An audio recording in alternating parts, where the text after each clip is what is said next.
In the tradition of Malcolm X, peace be unto you. Good morning. The supply chains for the most important technologies all run through China. The materials for the key industries, which today make the modern way of life possible, as well as the hardware and systems that will power the rest of the century. This is already a crisis at the Pentagon. It doesn't matter how much the United States plans to spend on defense. They need Chinese companies to mine and refine the raw materials that go into all their strategic weapons platforms, and even to build the semiconductors for them. And China is cutting off exports of those materials and components to the Pentagon contractors and to weapons makers outside China. Over 300 new F-35 jets have been delivered without radars because of China's export bans on gallium. Gallium nitride is used for the radars on advanced aircraft and in those giant radar systems that Iran blew up in the Persian Gulf. Gallium nitride makes smaller and lighter systems possible. That has profound implications for militaries, but gallium is also critical for that same reason in civilian telecom systems. The United States doesn't make any gallium at all, and China makes 99 times more than the rest of the world combined. The Pentagon needs gallium for over 11,000 components, and 85% of the Pentagon's supply chains are dependent on Chinese suppliers to get weapons built. This is from the U.S. Geological Survey, with the most painful parts highlighted. No domestic production of gallium in the United States for 40 years. That's the top line. Bottom line, net import reliance, 100%. China is 99% of global production. China has gallium, so their most advanced jets have the most advanced radars. Pentagon suppliers, in the meantime, are shipping planes out with ballast where the radars are supposed to go. Lockheed Martin hopes one day to find some gallium and build some radars, but until then they need to put barbells on the plane so they don't somersault in flight. At the time of China's export ban on gallium, the U.S. National Defense Stockpile didn't have any gallium, which makes us wonder what those guys are doing exactly. Do they understand what their job is? No reason to be pessimistic, though. The United States needs a hard pivot and develop a full gallium supply chain that includes gallium extraction, wafer fab, and packaging, with production lines for military and civilian customers. Simple enough. Except that the gallium industry is a byproduct of the aluminum mining and smelting industries, and the United States need to build those first.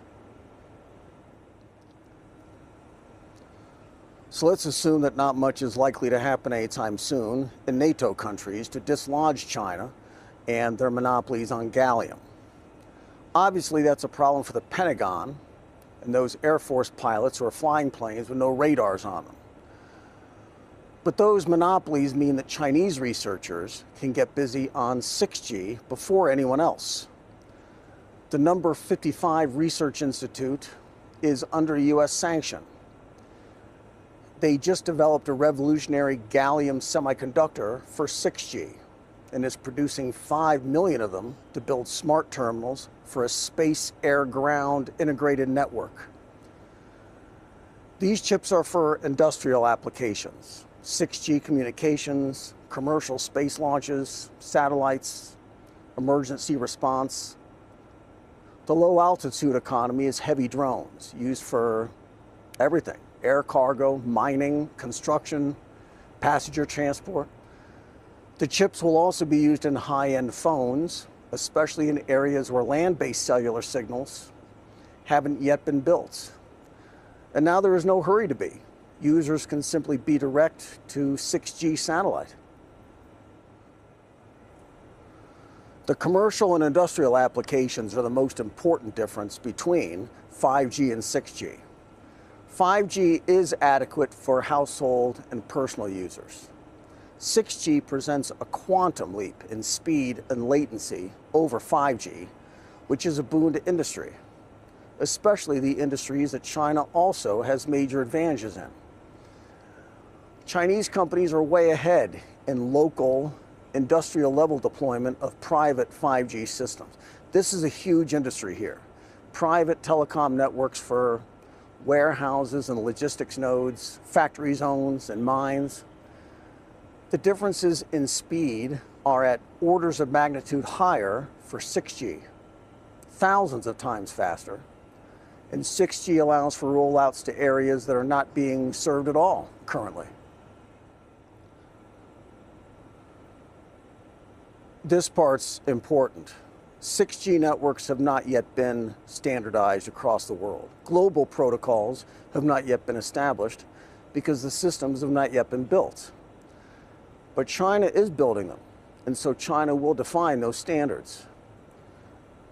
This research asks and answers some important questions.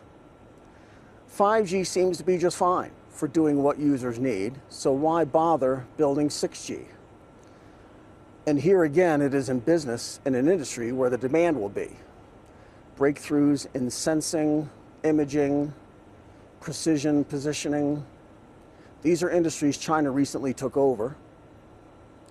Precision in robots and advanced manufacturing. 6G operates in the terahertz frequency bands, and so 6G data centers will run faster and they'll cost less.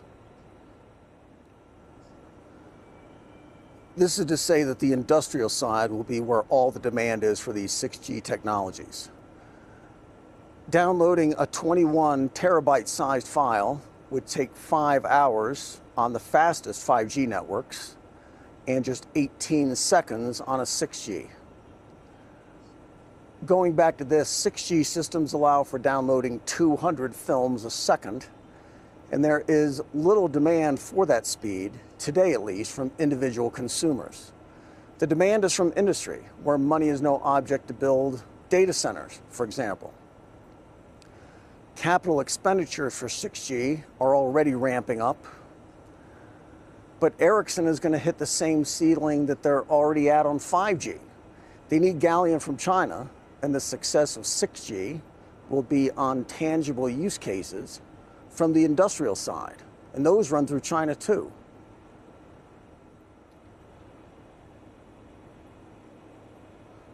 Boston Consulting Group estimates that 5G has generated over $1 trillion in new economic output, which will grow to $18 trillion by 2035. But 6G will create completely new enterprise models and large-scale AI.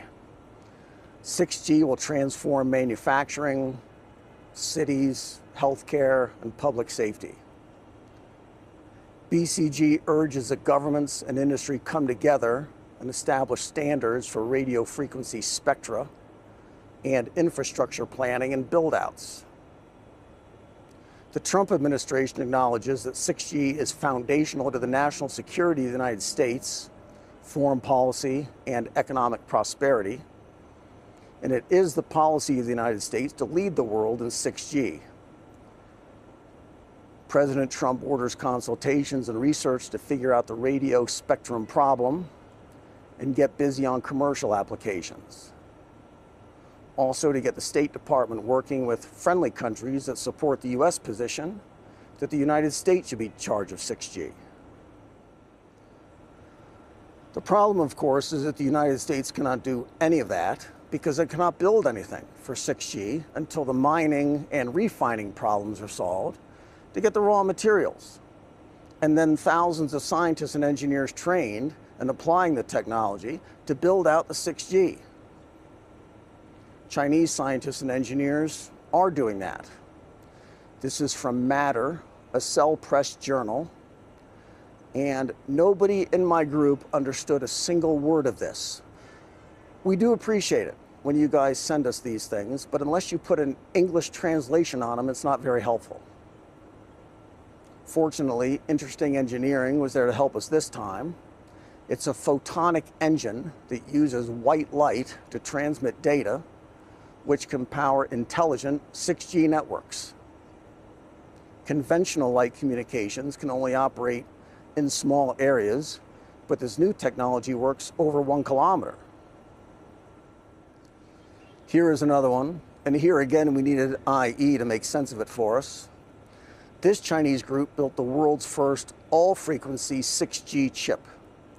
The entire radio spectrum from 0.5 to 115 gigahertz is now on a single chip. Previously, they needed 9 different radio systems. This chip then can be used anywhere. Establishes a foundation for AI networks and used in phones, base stations, drones, and IoT devices. Phones, drones, and the Internet of Things. And suddenly now we find applications that will have high consumer demand from non-commercial users. And that is the point in all these technologies, all these advances. Supply chains are everything, and so are hundreds of thousands of top STEM researchers and engineers who are busy building applications for them and new markets for them. Right now, the Pentagon cannot put radars on their $100 million planes or replace billion-dollar radar systems because the Chinese won't sell to them. And those chips and those gallium semiconductors, mass-produced, mean that 10 years from now, anyone who wants the best phones or the best drones or the best robots will need China to sell to them. This is Xin Yu Zai. And no, I did not. Be good.